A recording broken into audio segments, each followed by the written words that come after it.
المشروع. في الظاهر ديال 74 اعتبرنا بانه نكسه، اعتبروه قانونيين وفقهاء القانون نكسه. الماده الاولى قرينه البراءه هي العنوان، قرينه البراءه. الماده الاولى في المشروع المحاكمه العادله، المساواه، الدور ديال القاضي الى اخره. مهمه المحاكمه العادله، لكن المحاكمه العادله لن تكون محاكمه عادله بدون إماتة قرينه البراءه. ولعل المادة الأولى التي غيرت تطرح السؤال الأساسي: شنو السبب علاش ما خديناش قانون البراءة هي المقود، هي المحرك ديال المصلحة الأجنبية؟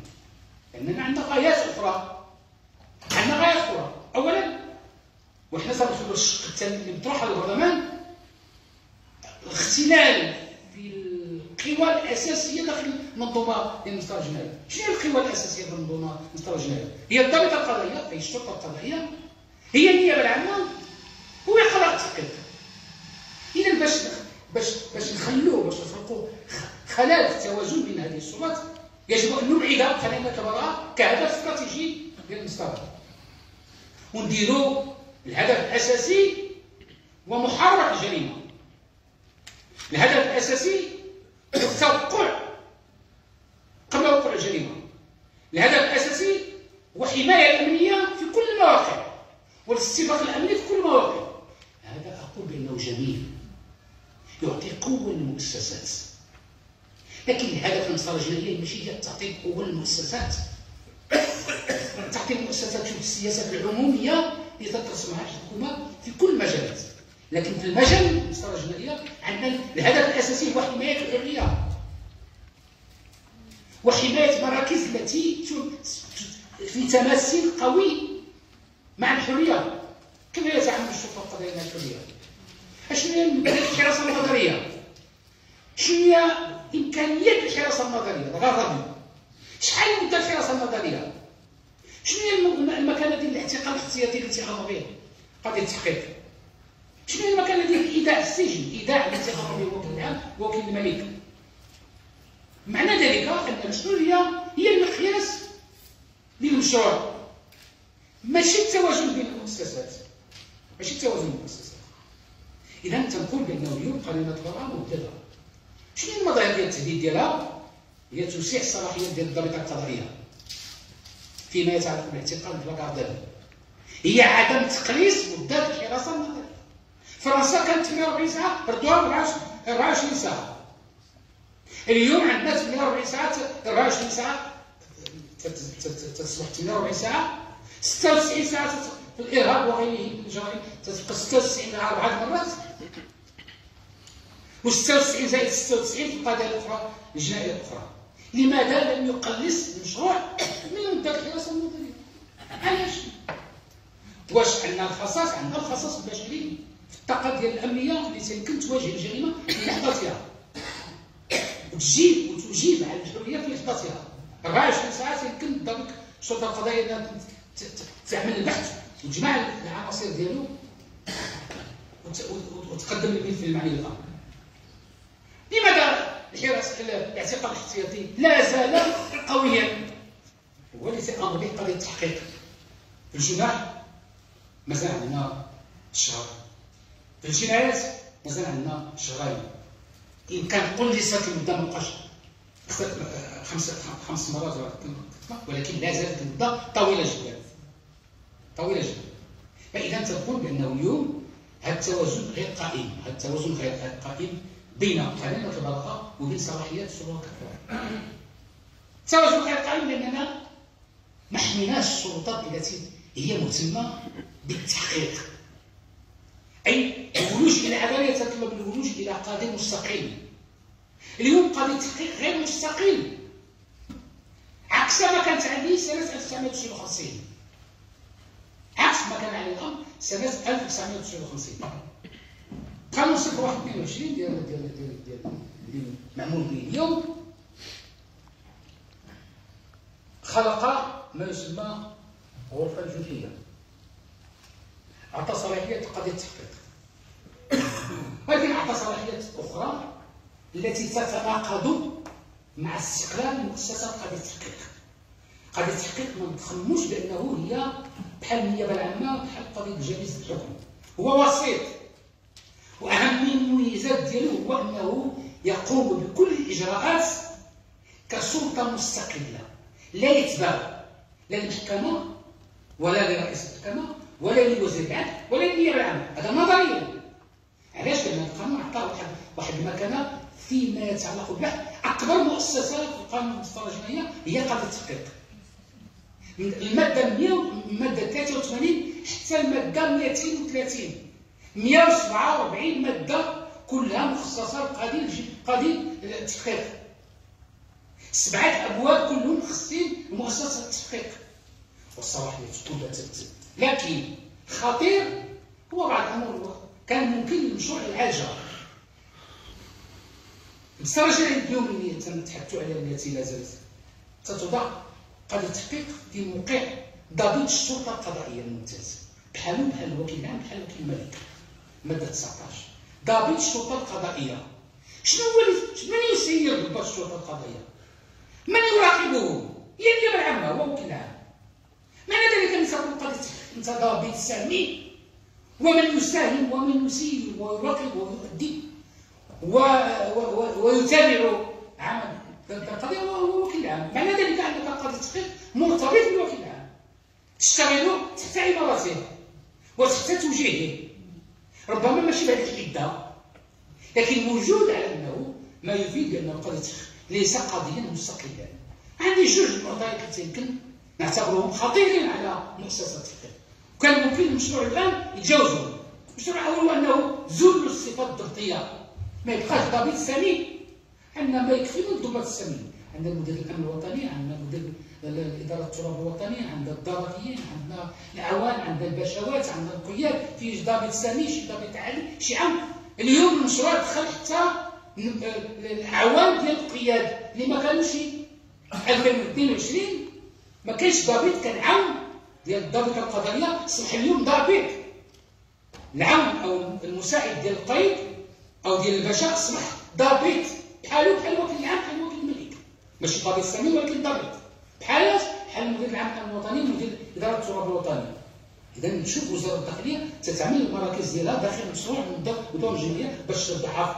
رجعوا قضية التحقيق يجب أن ندافع جميعا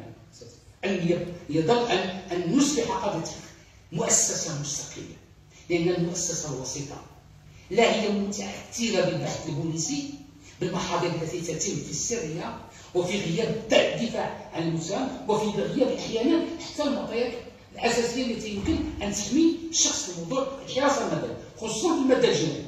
ولا هي بقضاء الحاكم، ولو أن قضية التحقيق في قرارات قرارات بمزاد الأحكام، لأنه هي القرارات يمكن الطعن فيها، ولكن هو سؤال بمفرده، هو قضية مفردة ويبلغ قراراته لمن يشاء ويمكن الطعن فيها، ولكن يحيل هو المحكمة قضاء الفصل ولا يحسن يجمع، يقوم بالتحريات، يجمع الوسائل كأنه ضرب الشرطة، ولكن يجب أن يستقيل. فرنسا من 1808 حتى 1900 حتى الجمهورية الخامسة وقضية التحقيق نفس الوضعية. ان انكيتور اي ان جوج دانستركسيون تعمل نفس خلينا غادي تقولوا الاستاذ عياض الاستاذ حبيب بيه الاستاذ الدرسي العام المشيشي كنا تقولون انه ابتلينا بذلك من خلال النقل المشبع سنه 1959 من المدونه ديال ما يسمى لو كود دانستركسيون كريمينال فرنسا 1808 بقات مستمره تقريبا قرنين حتى 1959. 59 حتى 99 خفف الوضع للمجتمع الفرنسي وزولوا القضيه ديال ضابط السامي، ولكن خلاه عنده علاقه بالنيابه العامه. لا عنده علاقه اليوم عندنا جوج امور، اولا هو ضابط، ثانيا علاقته بالنيابه العامه. هذه العلاقه يجب ان تنقطع. شنو العلاقه ديال الاستاذ؟ هي انه يمكن للوكيل الملك والوكيل العام ان يختار القاضي التحقيق الذي يسلمه الملك باش يتحقق. سابقا 59 كان رئيس المحكمة،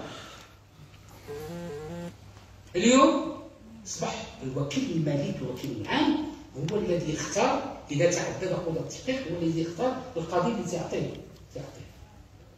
الملف باش يمكن يرسل. كيفاش؟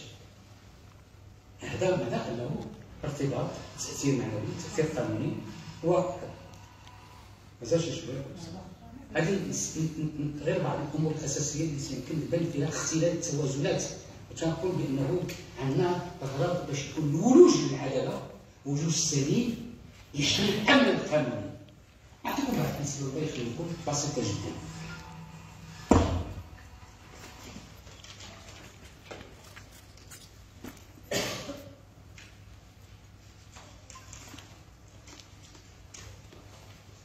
اولا باستثناء بعض القضايا الاساسيه اللي كان فيها قانون صريح اللي يرتب الجزاء عن بعض الاختلالات، يرتب الجزاء للبطلان على بعض الاختلالات الإصدارية. نعطي مثلا بحال تفتيش النص يقول اذا وقع عدم احترام بعض النصوص 59 62 63 القانون الإصدارية يترتب عن عدم الاحترام البطلان. وبعض الامثله بسيطه جدا اللي في القانون الإصداري، لكن في كثير من القضايا لم يرتب المشرع البطلان. حينما يقول يجب، يقتضي الامر ان يقول حينما يتم اخلال بما هو واجب على القاضي يجب ان يترتب البطلان. حينما يقول يتعين، حينما يختل الاجراء من طرف المحكمه ومن طرف قاضي التحقيق يتعين ان يترتب عن ذلك البطلان.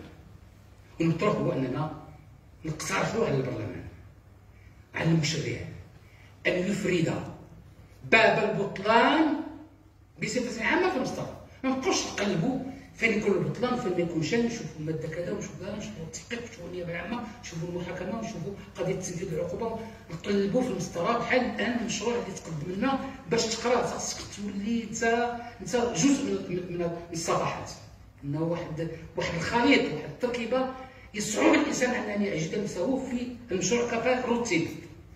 تنقول بانه يجب ان يرتب البطلان. البطلان شنو هو؟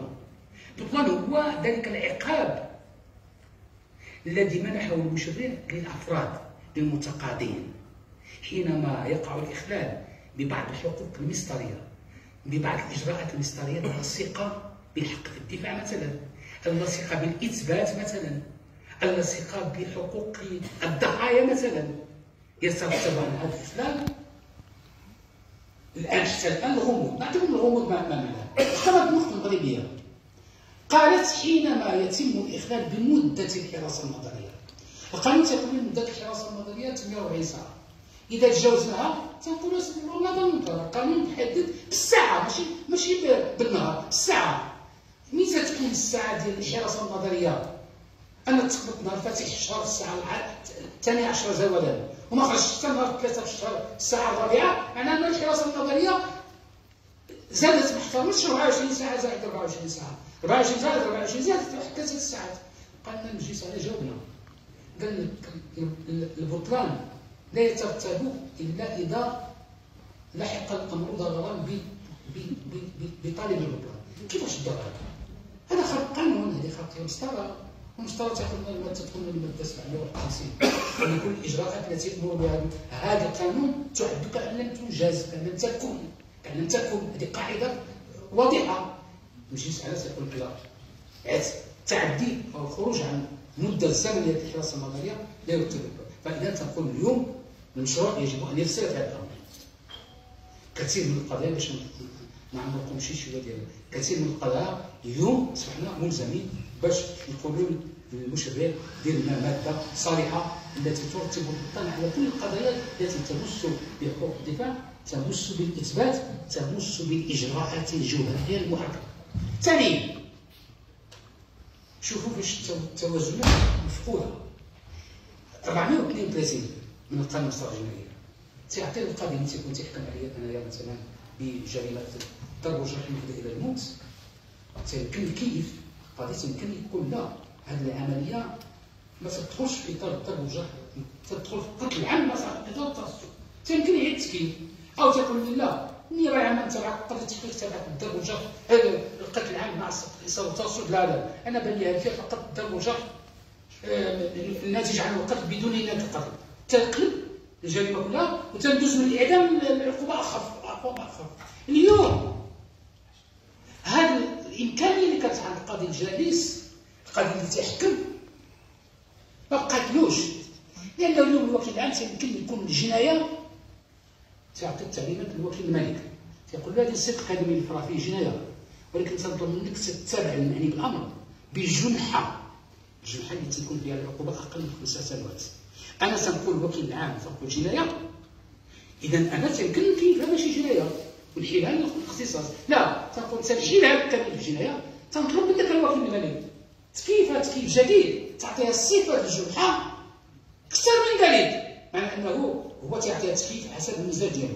التعليمات لانه النيابه العامه هو قضاء التعليمات ماشي قضاء مستقل.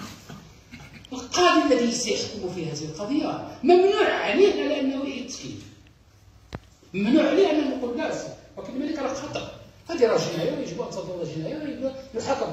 القاضي ممنوع عليه انه يعيد التكييف. معناه ما بقيش امام قاضي بقى اللي تيعطيني الصفه وتيمشي بحالو، لا تيعطيني الصفه وتيتبعني حتى المعهد، القاضي تيقول له لا ما تغيرش التكييف، معناه انه التلاميذ تكون